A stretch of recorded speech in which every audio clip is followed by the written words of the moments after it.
Welcome to part 2 of what appears to already be a somewhat broken Super Mario USA 2 commentary. Oh, hi, Toad. Oh, Duck, it's Toad. Everybody, gang up on Toad. Let's take down... man. You know what? Let's just say this again. Toad is the fastest and most powerful character in the game. He is able to pick up any enemy and any object faster than any other character. He's able to run faster than any other character. He's basically your go-to guy for everything. But he can't jump for fish. If you really want to survive this game, make sure that you have Toad, at least in levels that you know you can handle him in. Don't try to go in... Don't try to have him do things that he's not meant to do, or at least, for lack of a better word, know your layouts. Know your level layouts. Know what you're getting yourself into. That's what I'm trying to put. Okay, that's what I'm trying to put here. Or say. Whatever word makes sense. Dang, we're still dealing with Pink Birdo. When do we start getting to the colored Birdos? Isn't that later this world, or is it in World 3? I really don't remember. No, seriously, I don't remember for the life of me. This is while I think, yeah. Oh, dang, this is such a small part! Oh my goodness! I didn't know how small this part is! This part is, like, virtually only about 10 minutes. Oh, you know what? I think this was right after Royameadow the channel got that very false copyright strike that was caused by the whole Protect IP Act. That was back on what was it? November 16 of 2011. Yeah, so I remember now. I wasn't able to record footage as often as I wanted to, so I had to basically have every part recorded per world as a safety net. So that would explain why this part is so short. My goodness, I cannot believe that I even remember that.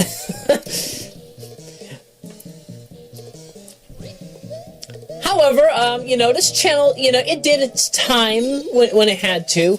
You know, I had to send a message to Fox just to be able to let them know what the heck was going on, but, you know, I never got a response from them, so I'm assuming they never got it. And if they did get it, well,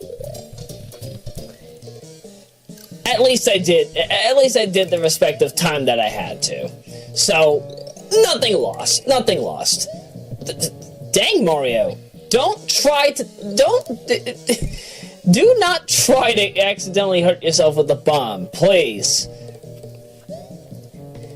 And, let's see, we're gonna be getting another mushroom here. Come on, Mario. Get the... Yeah, right. Where is it exactly? Is it the bottom? Nope. Right, literally right in front of us. And let's get some coins while we're at it. Nice. Nice.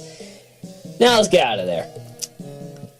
If my memory serves correctly, you can get up to, you can get up to 5 hearts per character, right? Or is it per level? I honestly forget. Yeah, I think it's per level, because I don't think that hearts trail from stage to stage. I don't even think in Super Mario Advance that they allowed for that. Somebody please correct me if that's wrong, because I honestly don't remember. Again, this is coming from a guy that has not looked at these RAWs in over 4 years.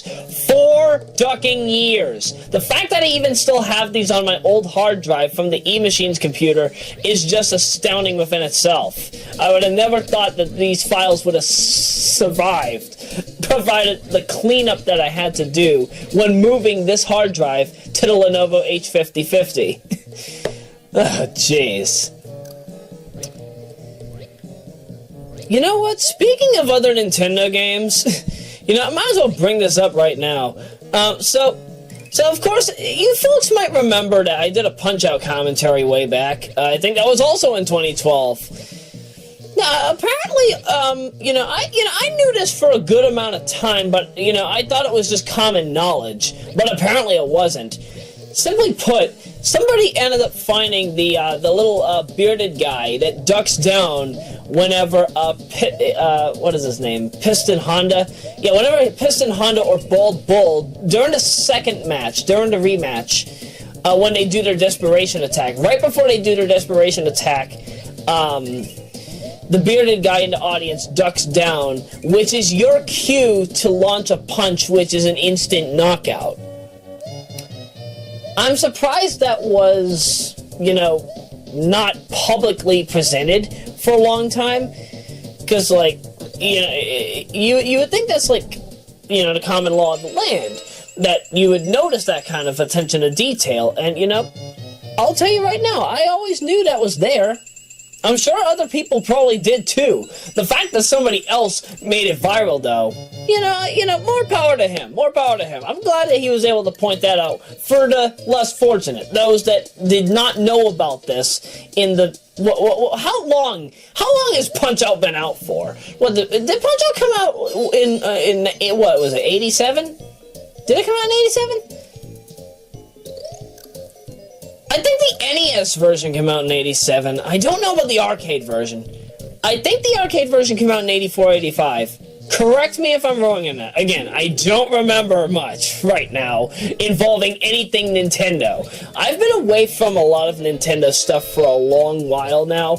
You want to know the last thing that I played that was Nintendo? New Super Luigi U. Yeah, that's right. The last actual mainstream Nintendo game that I've played is the Luigi counterpart to New Super Mario Bros. U. That's the last thing I've ever touched in Nintendo's library, and that's only because I don't actually have a Wii U as of yet. As I said in the Satoru Iwata memorial video that most of you probably haven't even seen at this point, it's just an audio log of me just reminiscing about my history in, you know, remembering Nintendo. And, you know, basically saluting Iwata with the glorious drink of water, which I need right now. I'm kind of losing oxygen. Or hydration. That was some good water, by the way.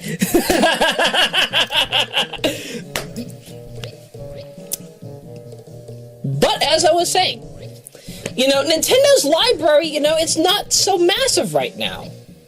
And that's why I basically said, you know, I'm going to wait until 2017 to see what the Wii U is going to be delivering. I'm obviously going to get two consoles, one for general use, the other for homebrew.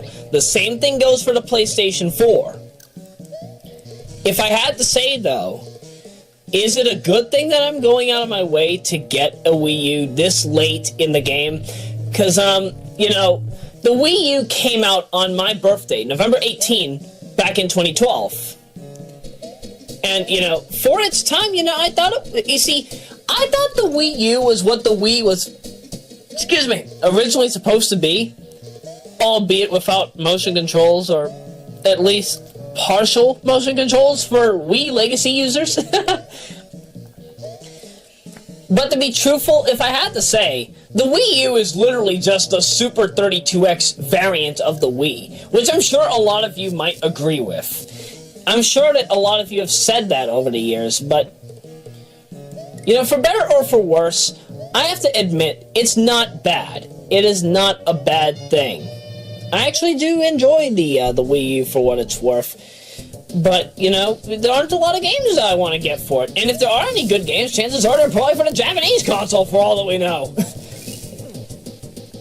But, you know, back to this game for a sec, because we have a Super Mario USA commentary to finish up at least this part, because we're almost at the end. This is Triclyde. You know, all you gotta do is, you know, give him a few hits.